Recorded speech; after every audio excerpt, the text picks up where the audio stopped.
Dear listeners, today is the 4th of August 2023 and the Auroville Media Liaison team brings you the very first Auroville News Podcast with the latest updates from our vibrant community.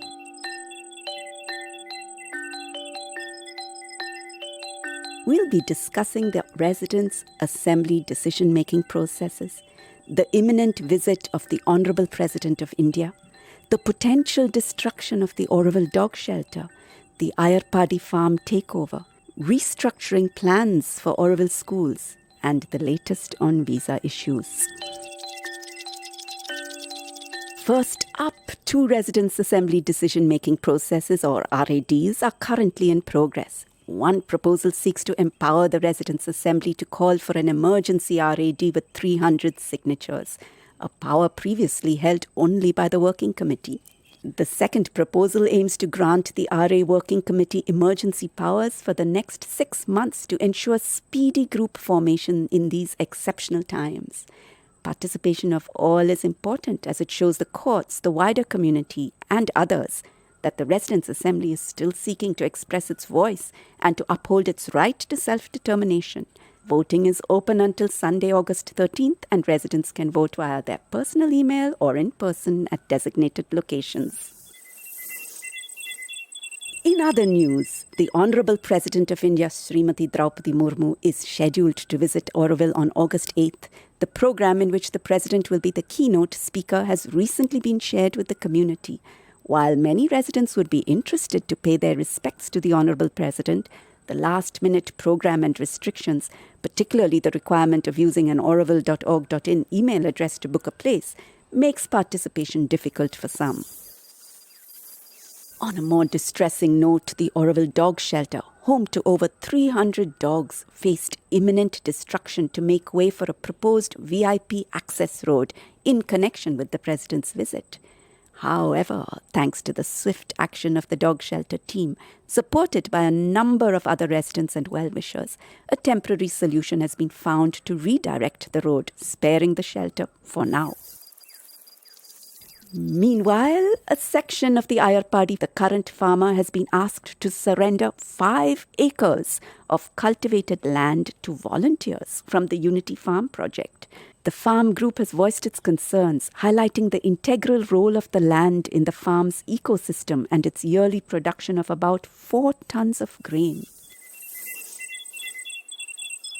In education news, the AVFO-FAMC plans to restructure Auroville Schools, reducing the number of employed teachers in schools while increasing pupil numbers. This has raised concerns among parents and teachers who value the current education system's flexibility, joy, and freedom in learning. Now, let's delve into some legal updates from the Auroville community. This week, several cases concerning Auroville have been listed in the Madras High Court. Firstly, a petition that was submitted by an Aurovilian challenging the replacement of executives of various units and services was heard by the judge. We can expect a judgment in the coming weeks. Separately, the Working Committee case, which was appealed by the Office of the Secretary, was debated for almost an hour on August 3rd.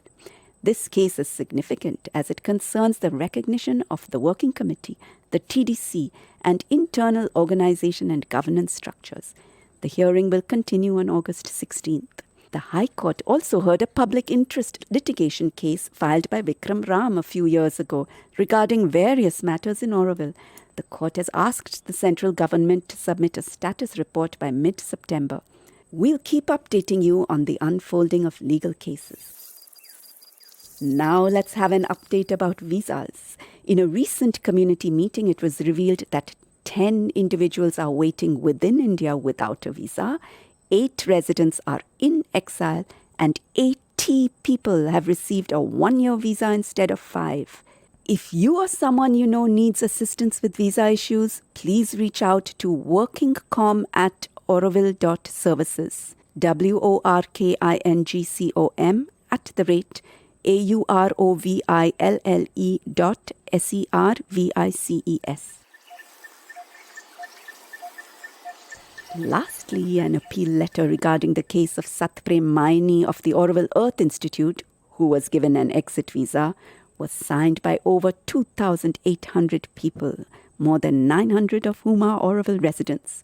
Satprem awaits news from higher authorities. As we navigate these challenging times, let's remember the words of the RA Working Committee. Let us remain faithful despite the waves of despair and anguish that come our way.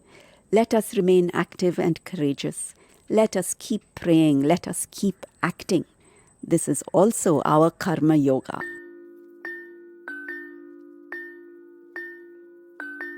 We encourage all residents to stay informed, participate in the ongoing RADs, and continue to support our community. That's all for today's news. Stay tuned for more updates from the Auroville News Podcast. You can find us on Spotify, YouTube, Instagram, Facebook, and on www.aurovillemedia. Remember, we are all part of this vibrant community, and together we can overcome any challenge. Thank you for listening and have a wonderful day.